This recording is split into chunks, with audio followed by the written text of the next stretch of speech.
দর্শক আসসালামু আলাইকুম। নিউজ ইনসাইট চ্যানেলে আমি সাকিব আজকে আপনাদের আবারও স্বাগত জানাচ্ছি। বাংলাদেশ ইস্যুতে শুধু যে মাত্র নরেন্দ্র মোদী সরব তা না, নরেন্দ্র মোদীর পাশাপাশি কিন্তু ভারতের কংগ্রেসও বাংলাদেশ ইস্যুতে সরব, এবং বুঝে হোক না বুঝে হোক বা যে কোনো কারণেই হোক, হয়তো অন্য কোনো কারণ আছে, বুঝে না বুঝে না, সব ইস্যুতেই তারা বাংলাদেশের বিপক্ষে দাঁড়িয়েছে। এবং তারা সব সময় একটি দল, বাংলাদেশ আওয়ামী লীগ এবং হাসিনা, তাকে রক্ষার জন্য তারা সব সময় তৎপর থাকে। তো এই বিষয়টা নিয়ে একটু সংক্ষেপে কথা বলবো। আশা করি ভিডিওটি শুনবেন এবং চ্যানেলটি সাবস্ক্রাইব করে পাশে থাকবেন। যে সেটা হচ্ছে যে ইন্দিরা গান্ধীর নাতনি, যিনি মহান মুক্তিযুদ্ধ চলাকালীন সময়ে, বাংলাদেশের মহান মুক্তিযুদ্ধ চলাকালীন সময়ে ভারতের প্রাইম প্রাইম মিনিস্টার ছিলেন, এবং মরহুম শেখ মুজিবুর রহমানের খুব কাছের পরিচিত জন ছিলেন সেই সময়ে। এবং তিনি এবং আহ, তারই নাতনি প্রিয়াঙ্কা গান্ধী, তিনি চটের ব্যাগ নিয়ে নেমেছেন, এবং সেই আপনারা দেখছেন যে কয়েকজন তাদের হয়তো সংসদ সদস্যদেরকে নিয়ে তিনি চটের ব্যাগ নিয়ে বাংলাদেশকে বাঁচাও বা এই টাইপের একটা আহ, কথাবার্তা তিনি শুরু করেছেন। তো এই ধরনের আহ, যে জিনিসগুলি রয়েছে সেগুলি নিয়ে একটু বলি। যে সেটা হচ্ছে যে প্যালেস্টাইন লেখা ব্যাগ নিয়ে সংসদে উপস্থিত হয়েছিলেন কংগ্রেস প্রিয়াঙ্কা গান্ধী। আজ সংসদে বাংলাদেশ লেখা ব্যাগ নিয়ে তিনি পৌঁছলেন সোনিয়া কন্যা। সেই ব্যাগে বার্তা ছিল হিন্দু এবং খ্রিস্টানদের পাশে দাঁড়াতে হবে, বাংলাদেশের হিন্দু এবং খ্রিস্টানদের নিরাপত্তার সুনিশ্চিত করতে কেন্দ্রকে দ্রুত পদক্ষেপ নেওয়ার আর্জি জানান প্রিয়াঙ্কা। কংগ্রেসের সংসদে বাংলাদেশ লেখা ব্যাগ দেখে অনুপ্রাণিত হন বিরোধী দলের সংসদ এবং নেতাকর্মীরাও। তারাও এই ব্যাগ কাঁধে নিয়ে পড়শি দেশের সংখ্যালঘু নির্যাতনের প্রতিবাদ জানান। গতকাল বিজয় দিবস উপলক্ষে আহ, বলতে উঠে বাংলাদেশের বর্তমান পরিস্থিতি এবং ভারত সরকারের তরফ থেকে কাঙ্ক্ষিত ভূমিকা নিয়ে মুখ খুলেছিলেন প্রিয়াঙ্কা গান্ধী। আজ বাংলাদেশের সংখ্যালঘুদের উপর অত্যাচারের বিরুদ্ধে আহ, আন্দোলনে সামিল হন প্রিয়াঙ্কা গান্ধী। এছাড়াও কংগ্রেস সংসদকে সুরেশ গৌরবও ছিলেন সেখানে। বিক্ষোভ প্রদর্শনের সময় প্রিয়াঙ্কা সহ বাকি বিরোধী দলের সদস্যদের হাতে প্ল্যাকার্ড লেখা ব্যাগ ছিল। যদিও ভারতীয় জনতা পার্টি বিজেপি প্রিয়াঙ্কা গান্ধীর প্রতীকী ইঙ্গিতকে অনর্থক বলে অভিহিত করেন। বিরোধীদের এই বিক্ষোভ প্রদর্শনে কটাক্ষ করে কেন্দ্রীয় মন্ত্রী তথা পশ্চিমবঙ্গের বিজেপি সভাপতি সুকান্ত মজুমদার বলেন, আমি এটা দেখে অবাক। আমাকে বিরোধী দল সবসময় শুধু মুসলমানদের নিয়েই ইঙ্গিত দেয়। ভারতের সংখ্যালঘু অর্থ বদলে গিয়েছে। কংগ্রেস এবং আমাদের প্রতিদ্বন্দ্বীরা সংখ্যালঘু বলতে শুধু মুসলমানদেরকেই বোঝেন। তারা এখন হিন্দুদের জন্য আন্দোলন করছে। তাই এটা একটা বড় পরিবর্তন, সম্ভবত মোদি ম্যাজিক। আসলে আর এটা পড়ার আর কিছু নাই। অর্থাৎ তারা ভারতের রাজনীতিতে এখনো সেই ধর্ম, এখনো সেই ধর্মীয় জাতীয়তাবাদ, এইগুলি থেকে ভারত বের হতে পারেনি। এগুলি থেকে ভারত এখনো বের হতে পারেনি, এবং এইটাই হচ্ছে ভারতের রাজনীতির একটি বড় ধরনের ড্রব্যাক। তো যাই হোক, আবার আগের প্রসঙ্গে আসি। যে সেটা হচ্ছে যে এই শেখ পরিবারের সাথে আহ, আহ, যেটা বললাম যে এই ভারতের প্রত্যেকটা রাজনৈতিক দলেরই পারিবারিক সম্পর্ক।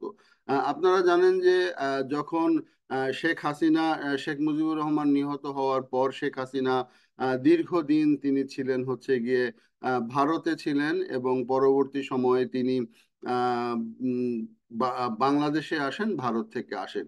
আর অন্যদিকে বাংলাদেশের স্বাধীনতার পর পর মরহুম শেখ মুজিবুর রহমান যখন যখন পাকিস্তান থেকে ফেরেন, তখন কিন্তু তিনি বাংলাদেশে প্রথম না এসে ভারতে এসে, ভারতেও বোধহয় তিনি একটি বক্তৃতা দেন, এবং সে ভারত থেকে তারপরে তিনি বাংলাদেশে আসেন।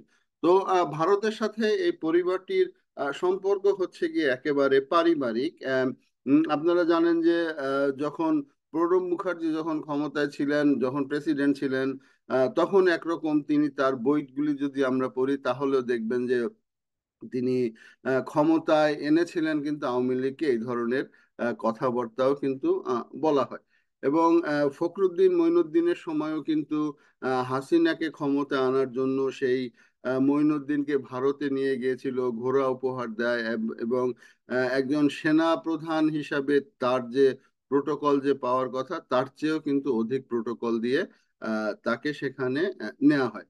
তো যাই হোক, এই যে এই পরিবারতান্ত্রিকতা থেকে কিন্তু ভারত যদি বের হয়ে না আসতে পারে, তাহলে ভারতের রাজনীতির জন্য, ভারতের ইকোনমির জন্য এটা একটা অশনি সংকেত হবে। ভারতের ইকোনমির জন্য অশানি সংকেত হবে এই সেন্সে যে আপনারা জানেন যে এই মুহূর্তে ভারত এই সার্কভুক্ত দেশগুলি অঞ্চলে খুবই টালমাটাল অবস্থায় রয়েছে। মালদ্বীপের সাথে তাদের সম্পর্ক ভালো না, শ্রীলঙ্কার সাথে ভালো না, ভুটানের সাথে ভালো না, পাকিস্তানের সাথে তো তাদের চির সম্পর্ক খারাপের দেশ। আফগানিস্তানে তারা প্রচুর পরিমাণে ব্যবসা বাণিজ্যে লস খেয়েছে। তাদের একমাত্র ভরসা ছিল বাংলাদেশ। কিন্তু সেই হাসিনা পতনের পরে সেই বাংলাদেশও তাদের কাছে এখন আর নেই। বাংলাদেশের বর্তমান গভর্নমেন্ট যে দায়িত্বশীল ভূমিকা নিচ্ছে, সেটি বাংলাদেশের যে সার্বভৌমত্বের জন্য যে তারা ভূমিকা রাখছে, সেটা অবশ্যই অনস্বীকার্য।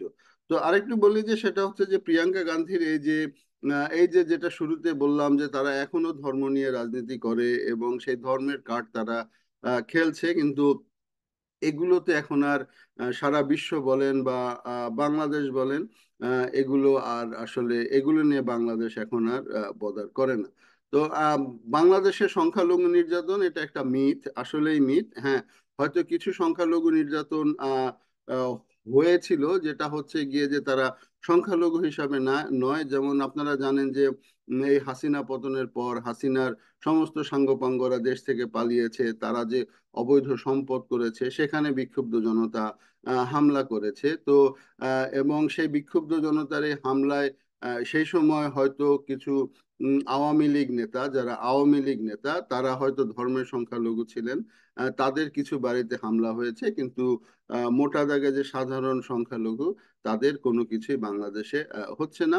আর খ্রিস্টানদের ব্যাপারে যেটা বলা হচ্ছে, সেটা তো কল্পনাতেও বাংলাদেশের মানুষ করতে পারে না। তো যাই হোক, ভারত বলেন, মোদি বলেন, প্রিয়াঙ্কা গান্ধী বলেন, কংগ্রেস বলেন, সবই কিন্তু তাদের দেশের স্বার্থের কথা ভাবে। কারণ তাদের দেশের স্বার্থের কথা, দেশের স্বার্থে কিন্তু হাসিনাকে তারা ক্ষমতায় আনতে চায়, আওয়ামী লীগকে তারা ক্ষমতায় আনতে চায়। তো এই মুহূর্তে হাসিনা হয়তো কোনো হারিয়ে যাওয়া অধ্যায়, কিন্তু যেটা হচ্ছে যে হয়তো এমনও হতে পারে যে আওয়ামী লীগের বিকল্প তারা খুঁজছে এবং তারা আবার হয়তো কাজ শুরু করবে। যেমন শেখ মুজিবুর রহমানের মৃত্যুর পর কিন্তু তারা দীর্ঘদিন ধরে হাসিনাকে আনার চেষ্টা করছে এবং মাঝখানে বিরতি দিয়ে এরশাদকে এনেছিল।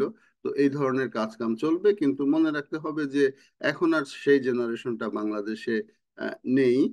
জেনারেশনটা চেঞ্জ হয়ে গিয়েছে।